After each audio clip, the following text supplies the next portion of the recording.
Kamusta, fire signs? Welcome to Like a Tarot. Alamin natin dito sa task na reading kung ano ang kapalaran mo. Pasensya na kung hindi mo masyadong makita. Ipapaliwanag ko na lang sa iyo.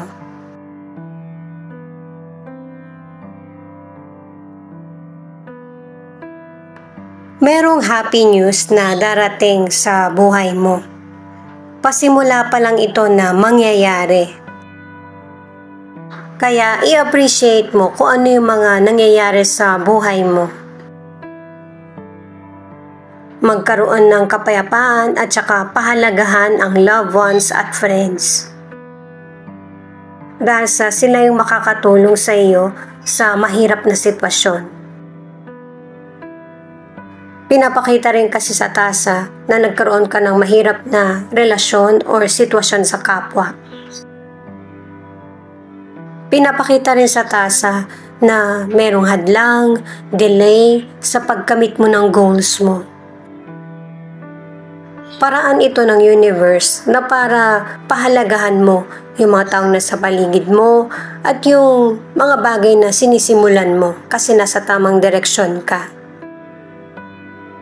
Suriin mo rin maigi kung ano yung goals na gusto mong tahakin. Magkakaroon ka ng magandang kita, pero dapat isipin mo kung paano ito magiging pangmatagalan. Kasi magkakaroon ka muli ng financial hardship. Magkakaroon ka ng financial opportunity, pero hindi ito agad-agad na may magandang resulta. Pero may value naman, kumbaga worth it yung pagtsatsaga mo. Sa umpisa, may mga taong hindi susuporta sa iyo. Pero may mga friends na tutulong or magbibigay ng idea na para sa ikakatagumpay mo. At saka yung family mo magpapalakas ng loob mo. Na para makamit mo yung goal mo sa buhay. Pwedeng financial ito or personal goal. Magkakaroon ka ng overall success. Pero, kailangan sikapin mo na malagpasan yung mga hardship. Maging mature sa anumang sitwasyon na kinakaharap. Kung may mga worries or concern na naiisip ka, yung solution magmumula yan sa iyo. At saka, pinapakita rin sa tasa na ito na kung merong person na nagsasabi sa iyo ng payo or galit, pakinggan mo. May mga naririnig kasi tayo na hindi natin nagugustuhan, pero kailangan mo itong pakinggan kasi kailangan mong matuto para magamit mo ng husto yung isip mo. Sa kung ano yung tama at better solution sa mga pinagdaraanan mo.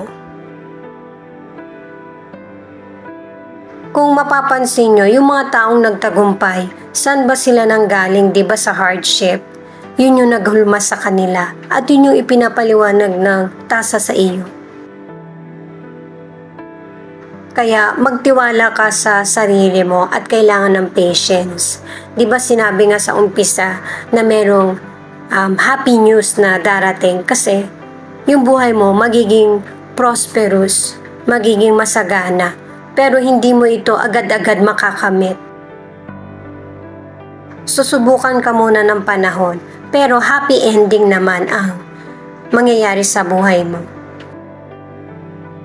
Kaya sinabing pahalagahan yung loved ones at friends kasi sa kanila magmumula yung hint kung paano mo matatakasan or malalagpasan yung mga struggle na mangyayari sa buhay mo. Na kahit na malaya ka makakapag-decide para sa future mo. Ang next na gagamitin naman natin ay ang mystical cards para sa iba pang detalye. Para sa hindi nakakaalam, kaya matagal akong hindi nakapag-upload kasi cleanse ko yung mga cards ko at saka pinagpahinga.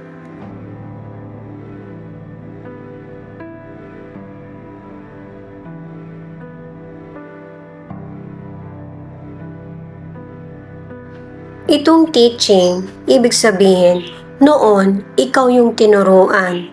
Ngayon, ikaw naman yung magtuturo sa lahat ng na-experience mo. In the future, ikaw kasi yung maaasahan, kaya lakasan mo yung loob mo at maging mature sa bawat situation na pagdaraanan. Diba inuulit ko lang kasi yun yung ipinapahiwatig. Itong card na ito ang nagsasabi na kailangan mong magtiwala sa direksyon na tinatahak mo kasi guided ka ng spirit guide mo or ng loved ones na namayapa. Hindi mo mag-isang tinatahak yung journey mo, kaya magtiwala.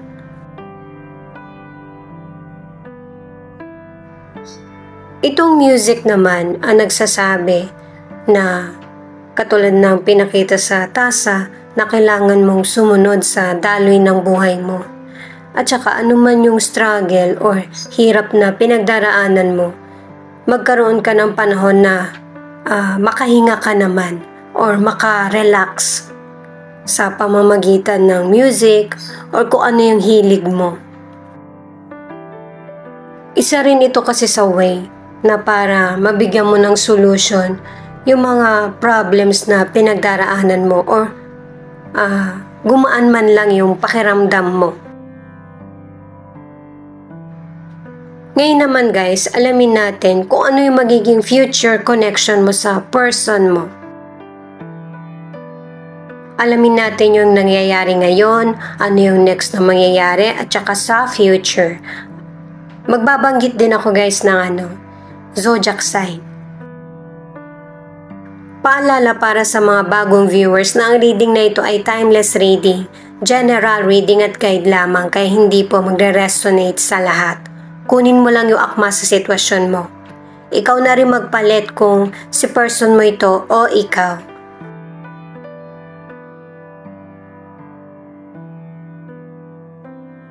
Knight of Pentacles, Eight of Swords, at Ten of Cups.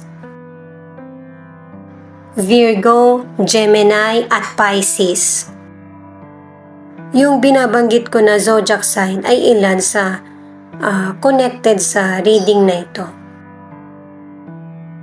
Pinapakita sa cards na ito na maraming pressure na nangyayaring sitwasyon sa buhay mo. Pero kailangan mong manindigan at magpatuloy. Huwag mong isipin na wala nang solusyon yung problems mo. Kailangan harapin kung ano man yung problem sa family para matapos na ito at magkaroon ng kapayapaan. Di ba sinabi nga na ikaw yung solution kasi nga hindi mo hinaharap yung problem. Sa career or negosyo, kung kailan maganda na yung career mo, negosyo mo, napapalawak mo, naging maganda yung posisyon mo, or nag-increase yung salary, hindi ka naman masaya. Kumbaga yung buhay mo, nagpaikot-ikot na lang sa trabaho mo o kaya sa negosyo, lalo na't umuunlad ito. Pero kahit ganito yung sitwasyon, napupuna naman yung mga pangailangan mo o kaya yung pangailangan ng family. Sa relationship, nakadalawang cards ka na matatag ang relasyon nyo ng person mo. Kaya lang, meron kayong problem or situation na hindi nyo napag-uusapan kasi ayaw ng isa sa inyo. Lalo na't ang ilan sa inyo na nasa relationship, yung person mo, abusive siya. Kung hindi physical, verbal.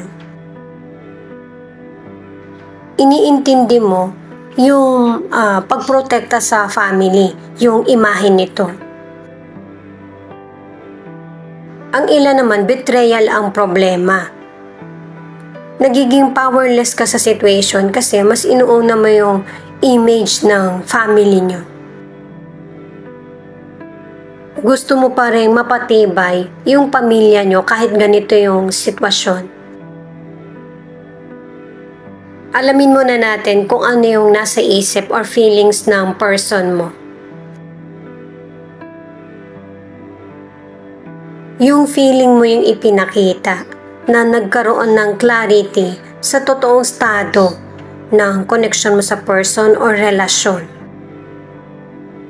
Malakas yung energy mo at saka feelings. Kaya kahit cards ito ng person mo, yung sitwasyon mo yung pinapakita. Kahit na person mo na yung may kasalanan, malamig pa siya sa iyo, yung pakikitungo ba? Kung meron kang nagawang mali sa person mo, huwag niyang gatungan ng mali. Kailangan niyo mag-usap. Dahil sa malamig ang person mo sa'yo at saka nalaman mo din yung katotohanan, unti-unti mo nang nile-let go kung ano man yung naging connection mo sa person mo. Magkasama man kayo or tuluyan ng nagkahiwalay. At kung nakapag-desisyon na yung person mo, ganun ka na din. Kung hindi mo ito nararamdaman ngayon, in the future, matatanggap mo na yung sitwasyon unti-unti. Kapag ganito na yung situation na nakapag-desisyon na yung person mo, kailangan yung ituloy-tuloy niya na wala na talagang connection. Ayan, kasi madidistract ka kapag nagkaroon ulit ng pagbabago sa feelings ng person mo or kung bumalik man siya sa iyo. At saka meron din problema na kinakaharap ang ilan sa inyo, yung patungkol sa financial o kaya sustento. Ito na talaga yung connection yung dalawa, hindi na yung patungkol sa love. Ang ilang single naman, nagiging mapili ka na sa person na makakarelasyon kasi ang gusto mo yung stable na relasyon. May mga single din na nakikipagrelasyon pero hindi buhos yung pagmamahal mo dun sa person dahil na rin sa na-experience mo sa nakaraan. Patuloy pa rin yung paghahanap mo ng person na makakarelasyon or magsiseryoso sa iyo. Pero base sa cards, mahanap mo ito na stable at happy na relasyon. 5 of Swords, 5 of Pentacles, at 3 of Wands in reverse. Aquarius at Taurus. Ito yung mga cards para sa next na mangyayari na kailangan na ng pagbabago sa mga decisions mo at saka huwag kang mawalan ng pananampalataya kay God. Kasi para hindi ka agad bibitaw sa kung ano yung mga tama na desisyon para sa iyo. At sa ipinapakita ng card na ito, yung taong bumitaw, magkakaroon nito ng pagsisisi. At kahit hindi sabihin ng cards na ito, makikita mo naman sa situation nyo na yung problems ay lalong dumarami doon sa taong mabilis mag-give up. Naka-4 na cards ka na nahihila ka ng person na ito sa negative. Kumbaga nababago yung positibo mong pananaw. Sa financial, ang ilan sa inyo, nagkakaroon ka ng financial hardship, kaya may mga sinasanla ka o kaya hindi ka muna bumibili ng mga bagay na kailangan mo or gusto. At 3 cards ang nagsasabi nito na kailangan i-control mo muna yung dumarating sa'yo na financial at saka yung inilalabas. Yung financial problems mo ay pansamantala lang. 2 cards na yung nagsasabi niyan. Mag-ingat din sa biglaang desisyon at saka manloloko. Sa mga single, mas pahalagahan mo yung sarili mo.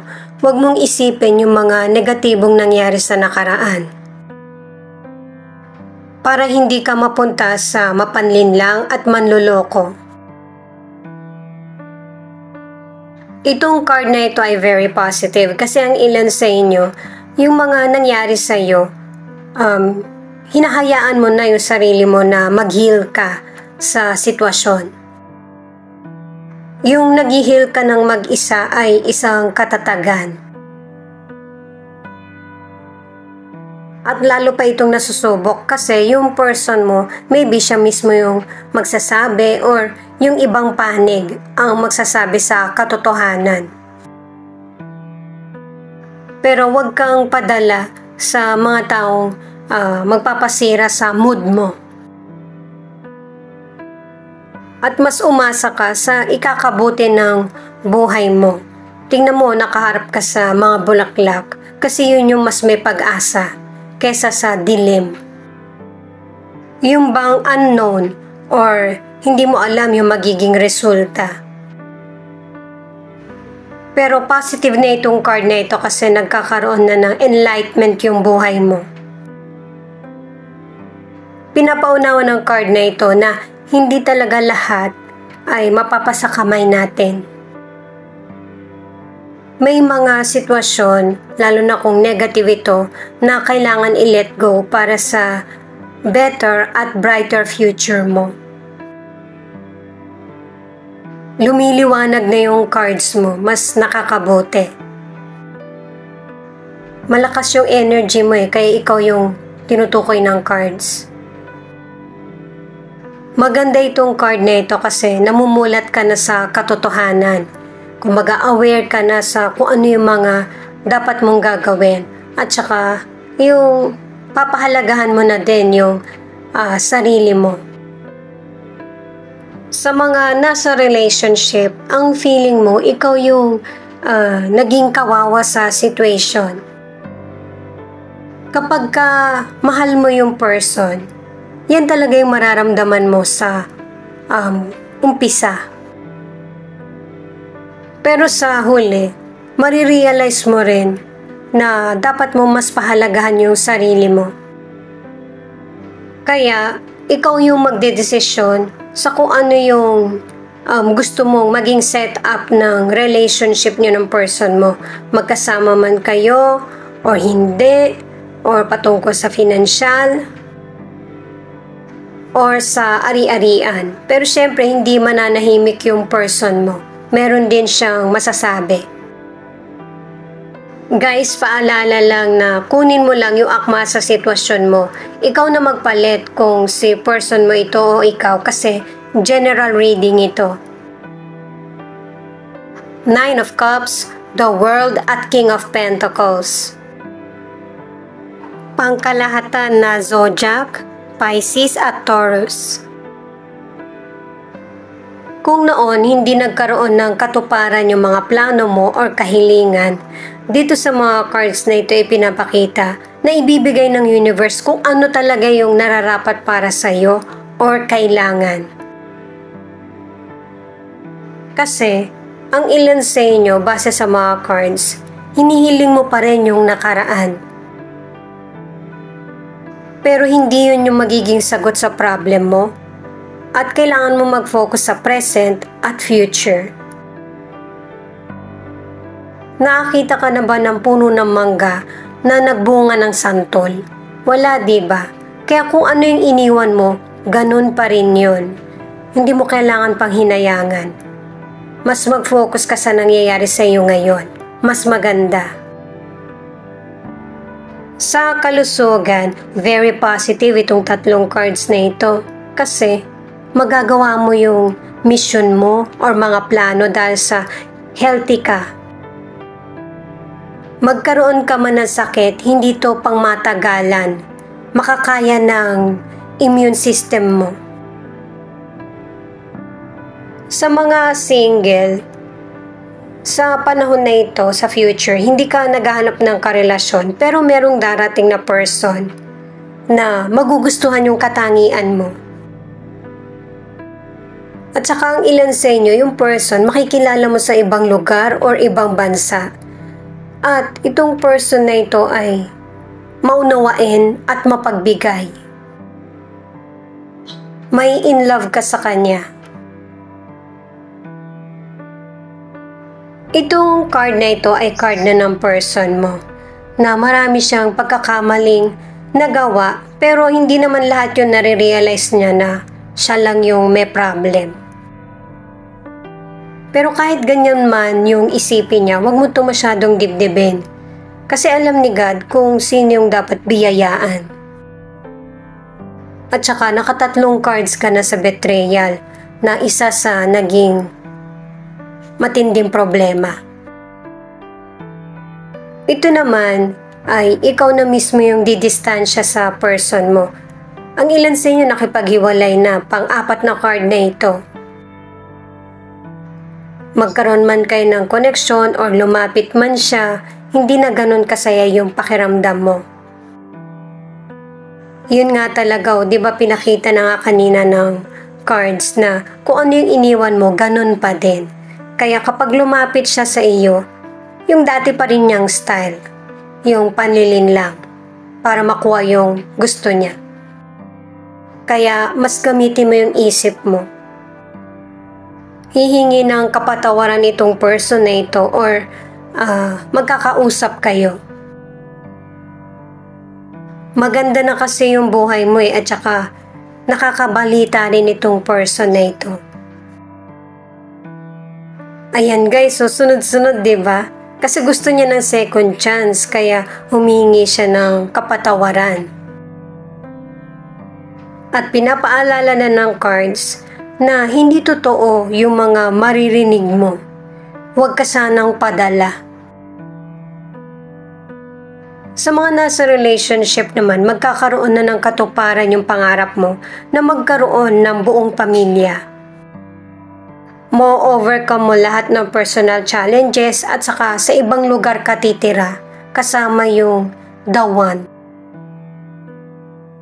Itong final card ay Knight of Wands. Sagittarius ang zodiac sign. Ito yung nagsasabi na magkakaroon ka talaga ng bagong karelasyon at bagong buhay. Hindi ka magbabago sa magandang attitude mo at mararamdaman mo rin na ikaw naman yung pinapahalagahan. At saka magkakaroon ng malaking improvement ang buhay mo sa pinaka-best version.